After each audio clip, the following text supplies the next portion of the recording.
Hello বাচ্চারা, আমি আজকে তোমাদের সাথে কথা বলবো কীভাবে আইবি এর রিটেন সেকশনে তুমি ভালো করতে পারবা। এবং এই ভিডিওটা একদম প্রথম লেকচার আমাদের আইবি এর রিটেন সেকশনে আমি তোমাদেরকে আরও ডিটেইলে প্রত্যেকটা টাইপের রিটেন কোয়েশ্চেন ধরে ধরে কীভাবে করতে হয় এটা আমি তোমাদেরকে পরের লেকচারগুলোতে দেখা দিব। আজকে ভিডিওতে না আমি খুবই ইম্পর্টেন্ট কিছু অ্যাডভাইস দিব, যেই অ্যাডভাইসগুলো is true for every single written question type, or at least most written questions that IB will throw at you. Okay? Acha. So the first advice that I have for you is to take 20 to 40 seconds before start writing. Take some time to ideate. তুমি বলতে পারো ভাইয়া আমার তো পরীক্ষাতে time কম, আমি question দেখার সাথে সাথে আমার লিখে ফেলা উচিত। তুমি যদি পরীক্ষায় কোয়েশ্চেন পাওয়ার সাথে সাথে লেখা শুরু করো, তুমি ভালো মতো লিখতে পারবে না। এবং এই অ্যাডভাইসটা ইট মে সাউন্ড জেনারিক অ্যাডভাইস, কিন্তু আমি আমার পরীক্ষার এক্সাম্পল দিই তোমাকে। আমার পরীক্ষায় প্রথম যে রিটেন কোয়েশ্চেনটা আসছিল সেটা ছিল heart always wins over head.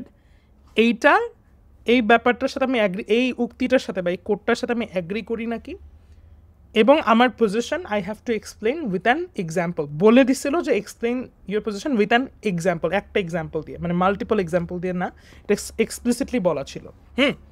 এখন আমি পরীক্ষার মাঝখানে ভাবছি কি, একটা এইচএসসির বাচ্চা, মানে যারা আমার বেসিকলি ক্লাসমেট বা ব্যাচমেট, ওরা ইউজুয়ালি কী লিখবে? ওরা তো পরীক্ষার কোয়েশ্চেন দেখে নিশ্চয় একটু খুশি হয়ে গেছে যে হ্যাঁ আমরা আজকে লিখবো মন জয়ী হয়, হার্ট অলওয়েজ উইন্স, হেড জিতে না।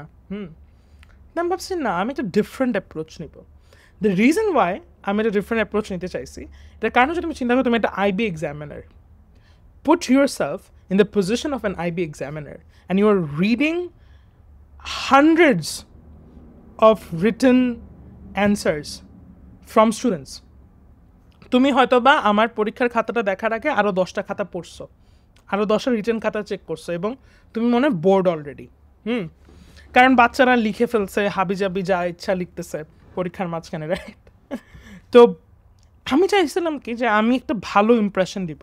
কারণ শোনো ভাইয়াপু, যারা মানে গ্রামার ঠিক রেখে লিখতে হবে, স্পেলিং মিস্টেক করা যাবে না, স্ট্রাকচার ঠিক রাখতে হবে, এগুলা তোমরা মোটামুটি জানো, এগুলা জেনেরিক অ্যাডভাইস।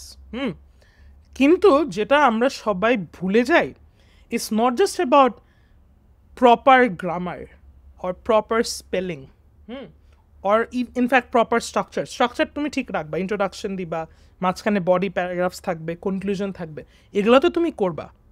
কিন্তু পরীক্ষার মাঝখানে তোমার তো স্পেস কম, টাইম কম। আমি তোমাকে আমার কলম্বিয়ার একটা পরীক্ষার খাতার এক্সাম্পল দেখাই। আমার কাছে, আমি তো নিউ ইয়র্কে, আমার কাছে তো আর কিছু নাই।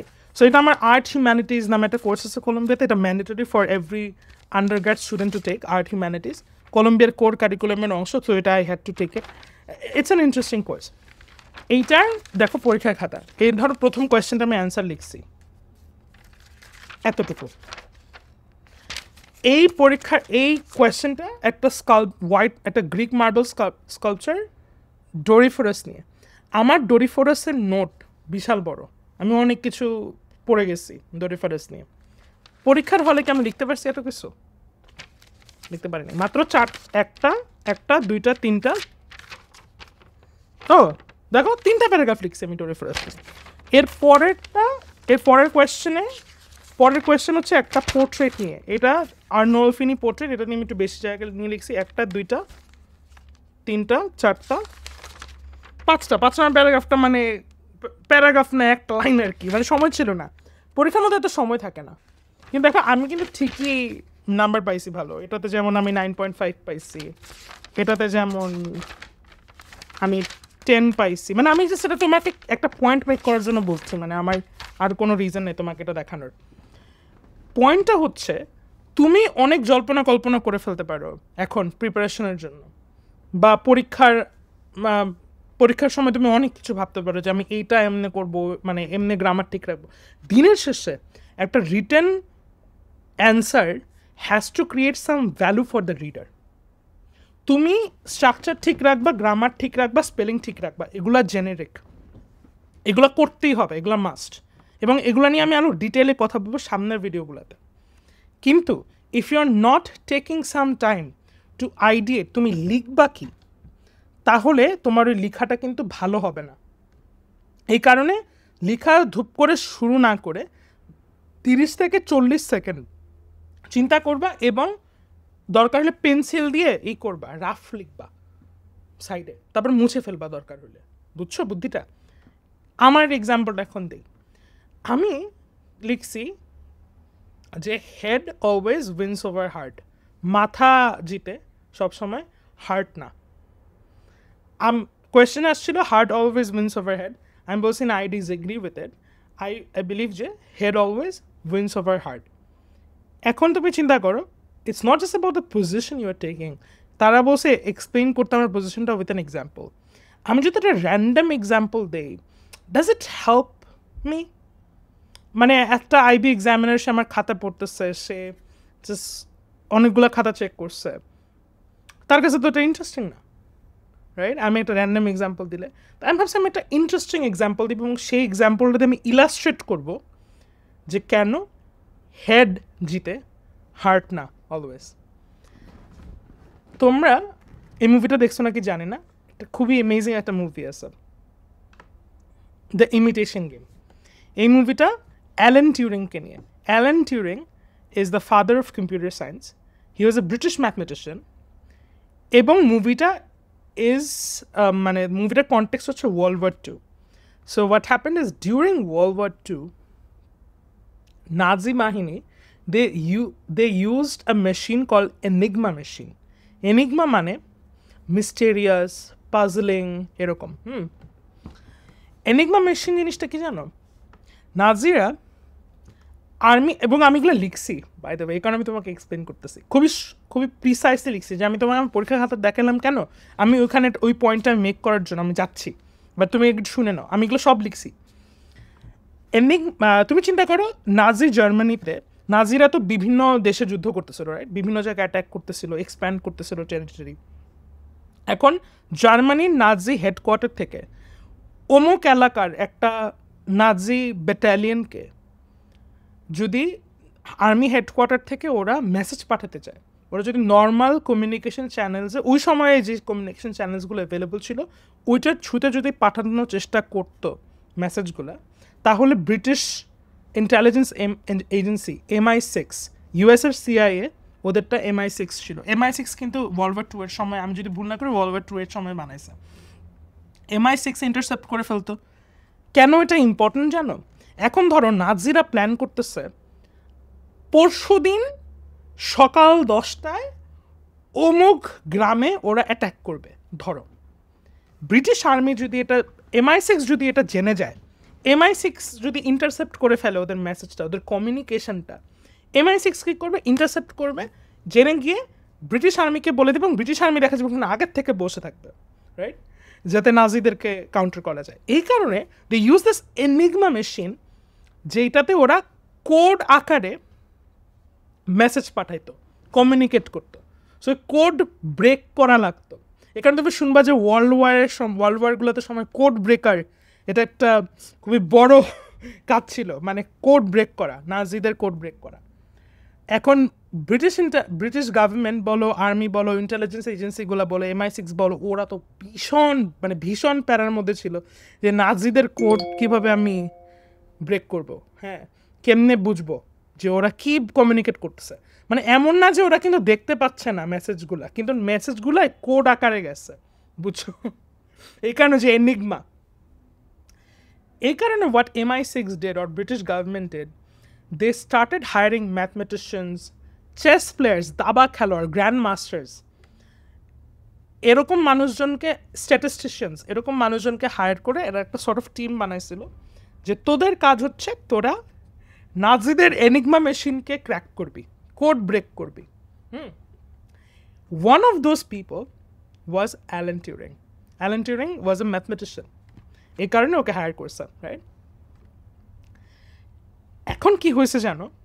অ্যালান টিউরিং এবং ওর টিম অনেক দিন ধরে চেষ্টা করতেছে এনিগমা মেশিন ক্র্যাক করার, এবং একদিন ওরা ক্র্যাক করে ফেলছে। যেদিন ক্র্যাক করছে সেদিনের মেসেজটা ওরা কোডটাকে ব্রেক করছে, কোড কোড ক্র্যাক করে ফেলছে। কোড ক্র্যাক করে দেখে কি জানো, যে নাজিরা বলতেছে অমুক আগামীকালকে সকালে কথা, আমি জাস্ট এক্স্যাক্টলি তো আমার মানে এক্স্যাক্ট টাইমটা তো আমার পরীক্ষার মধ্যে তো এত কিছু মনে থাকে না, আমি জাস্ট তোমাকে আইডিয়া দিতেছি আর কি, আমার এখনও মনে নেই এক্স্যাক্ট টাইমটা। বা ধরো কথার কথা ধরো আগামীকালকে অ্যাটাক হবে সকাল ধরো কথার কথা 10টায়, এবং একটা ব্রিটিশ জাহাজে অ্যাটাক হবে, যে ব্রিটিশ জাহাজে তোমার ব্রিটিশ আর্মি আছে, ব্রিটিশ সৈন্য আছে ওই জাহাজটাতে, এবং ওইটাতে নাজিরা ধরো অ্যাটাক করবে। ঝামেলা যেটা হয়েছে, ওই যে অ্যালান টিউরিংয়ের টিমটা না, ওই অ্যালান টিউরিংয়ের টিমের একজন ম্যাথমেটিশিয়ান বা স্ট্যাটিস্টিশিয়ান, আমি ভুলে গেছি, সেই লোকের ভাই ওয়াজ ইন দ্যাট শিপ যেটা নাজিরা অ্যাটাক করার প্ল্যান করতেছে।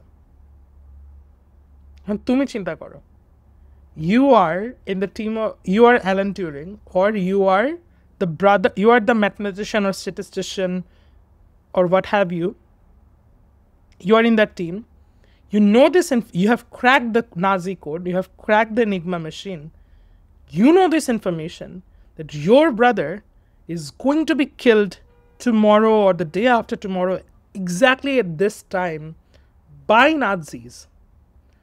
What would you do? If you're listening to your heart, you'd probably try and save your brother. You'd probably pick up the telephone, call MI6. You'll probably call MI6. And then MI6 will take care of the rest. MI6 will save the ship. তুমি বলতে পারো ভাইয়া হ্যাঁ এটাই তো করা উচিত। But do you know what Alan Turing and his team did? They didn't pick up the telephone. They didn't call anyone. They didn't tell this information to anyone else. তুমি বলতে পারো হ্যাঁ কেন? And more importantly, they let his brother die in that ship that was attacked by the Nazis. পরের দিন। If heart always wins over head, you'd probably save your brother.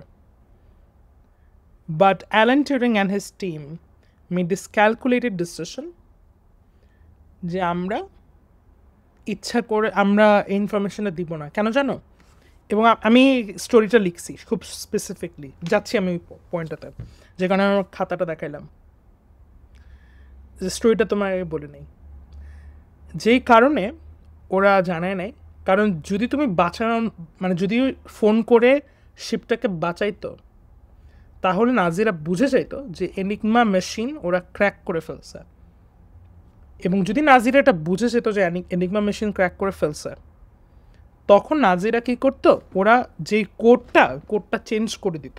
কারণ enigma machine, আমি অত ডিটেলস যাচ্ছি না, মানে ওটা settings আছে, যে পারমুটেশন কম্বিনেশন তোমরা যদি পড়ে থাকো, অনেক মানে কয়েক লক্ষ না কোটি মানে কম্বিনেশন আছে, মানে সরি পারমুটেশনস আছে, মানে বুঝে নাও আর কি, কম্বিনেশনস আছে তোমার ওই কোডটার, রাইট?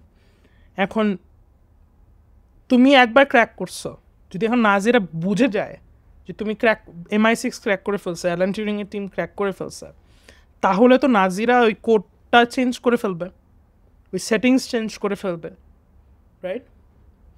তাহলে নেক্সট বার যখন নাজিরা অ্যাটাক করবে অন্য একটা এলাকায়, অন্য একটা দেশে, অন্য একটা জাহাজে, ওই ইনফরমেশন, ওই কোডটা তো ক্র্যাক করতে পারবো না। কারণ এই একটা কোড ক্র্যাক করতেই ও নাজিদেরই পুরো সেটিংসটা, বা যেটা আমি খুব ডাউন করে বলতেছি, হ্যাঁ, আমি তোমাদের ইচ্ছা করে টেকনিক্যাল ডিটেলসে যাচ্ছি না। নাজিরা যে মানে নাজিদেরটা যে তুমি একবার ক্র্যাক করে ফেলছো, এটা ক্র্যাক করতে অ্যালান টিউরিংয়ের টিমের অনেক সময় লাগছে, এতদিন পারে নাই, এতগুলা বছর হয়ে গেছে, মানে এত দিন চলে গেছে, পারে নাই, ফাইনালি ক্র্যাক করছে।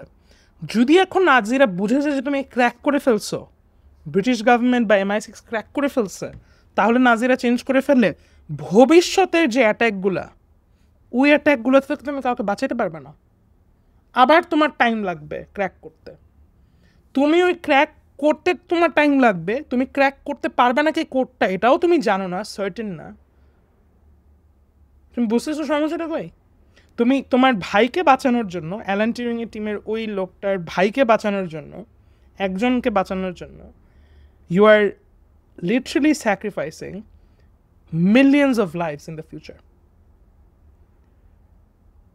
অ্যান্ড মানে হ্যাঁ, তুমি বলতে পারবে হ্যাঁ ওই শিপে তো খালি একজনই ছিল না, ওই শিপে তো আরও মানুষজনও ছিল, আরও মানে আর্মির লোকজন, আরও মানুষজন ছিল। ওই ওই ওই টিমের ওই লোকটার মানে অ্যালান টিউরিং টিমের যে লোকটা ছিল তার ভাই মনে হয় আর্মি অফিসার বা কিছু একটা ছিল, যে কারণে শিপে ছিল।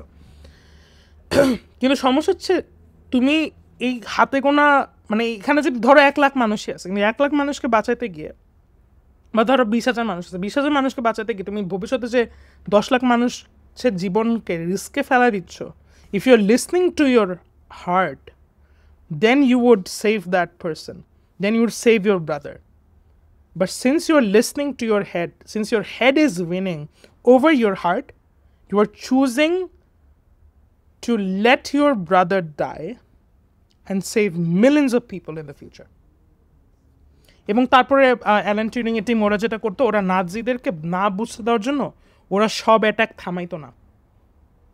ওরা অনেক জায়গায় নাজিদের মানুষ মেরে ফেলতে দিত বা অ্যাটাক করতে দিত, যাতে বড় বড় অ্যাটাকগুলো থামানো যায়। কারণ ওই কোডটা যদি একবার চেঞ্জ করে ফেলে কিন্তু ঝামেলা হয়েছে। মানে এটা আমি ওই ডিটেলসে না যাচ্ছি না, আমি আমার পরীক্ষার খাতায় এই একটা এক্সাম্পল লিখছি, এবং এই একটা এক্সাম্পল দিয়ে আমি আমার পুরো আর্গুমেন্টটা এক্সপ্লেন করছি। তুমি চিন্তা করো, তোমার যে কারণে আমি আমার খাতাটা দেখাইলাম, আমি আমার নোট ডোরেফরাস নিয়ে বিশাল বড় নোট বানাইছি। আমি কি সব পয়েন্ট লিখতে পারছি? পারি নাই। তো আমি কি করছি, কোয়েশ্চেন দেখার সাথে সাথে আমি যে মেইন 2-3টা বা 4টা পয়েন্ট, ওই 2-3-4টা পয়েন্ট আমি চিন্তা করছি, আচ্ছা এই এই 2টা বা 3টা বা 4টা ইম্পর্টেন্ট পয়েন্ট আমি লিখব, এবং যা লিখব ভালো মতো লিখব, যাতে রিডার যে পড়তেছে বা আমার প্রফেসর সে যাতে এখান থেকে কিছু ভ্যালু এক্সট্রাক্ট করতে পারে। তুমি চিন্তা করো, তুমি যে ভিডিওটা শুনতেছো, তুমি কি ভিডিওটা শুনতে যদি আমি তোমাকে ভ্যালু না জেনারেট করে দিতাম, আমি যদি ভিডিওতে বসে জিব্রিশ বলতে থাকি, আজেরা জিনিসপত্র বলতে থাকি, তাহলে কি তোমার কোনো লাভ হবে? তুমি শুনবা না। Same goes for your writing as well. Right, তুমি যাই লিখবা ওইটা ভ্যালু জেনারেট করতে হবে for the person who is reading that right up, বুঝছো? সো আমি কী করছি পরীক্ষাতে, আমি টাইম নিছি 30 থেকে 40 সেকেন্ড। আই প্ল্যান্ড আমি কোন পজিশন নিব, এবং যেহেতু একটা এক্সাম্পল দিয়ে এক্সপ্লেন করতে বসে, ওই একটা এক্সাম্পল কী হবে আমি ওইটাও চিন্তা করছি, এবং দেন আই রোট ইট ডাউন। তুমিও ওই সেম কাজটা করবা। দুনিয়ার সব কিছু লেখার দরকার নেই, এই প্রেশারটাই ফিল করার দরকার নেই। তুমি কি করবা, তুমি 30 থেকে 40 সেকেন্ড টাইম নিবা, তুমি ধরো 5টা পয়েন্ট তোমার মাথায় আসছে, তুমি 5টা পয়েন্ট লিখতেও যাওয়ার দরকার নেই, তুমি লিখতে গেলে ভাবনা লিখতে পারবে না। তুমি 2টা বা 3টা পয়েন্ট পিক করবা, ওই যেমন আমি পরীক্ষার খাতায় দেখালাম, 2টা বা 3টা পয়েন্ট পিক করবা, 2টা বা 3টা ইম্পর্টেন্ট পয়েন্ট পিক করবা, পিক করে তারপরে লিখবা। বুদ্ধি বুঝছো? মানে 2-3টা ইম্পর্টেন্ট পয়েন্ট পিক করার পর তারপরে তুমি লেখা শুরু করবা, এবং ওই 2 থেকে 3টা পয়েন্টই তুমি প্রপারলি এক্সপ্লেন করবা। ঠিক আছে? এটা হচ্ছে প্রথম advice, take some time to ideate. Next ভিডিওগুলোতে, এই ভিডিওটা অলরেডি 20 মিনিটের মতো হয়ে যাচ্ছে, তো আমি এই ভিডিওটা আর বাড়াবো না। নেক্সট ভিডিওগুলোতে আমি তোমাকে আরও কয়েকটা অ্যাডভাইস দিব, এবং আরও কিছু আমি লেকচার্স বানাবো যেখানে I won't show my face, কারণ আমি তোমাদেরকে একদম লিখে লিখে দেখাবো কীভাবে ডেসক্রিপটিভ রাইটিং লিখতে হয়, কীভাবে আর্গুমেন্টেটিভ রাইটিং লিখতে হয়, কীভাবে কোনটা ঠিকঠাক মতো লিখতে হয়। ঠিক আছে? So best of luck, bye bye.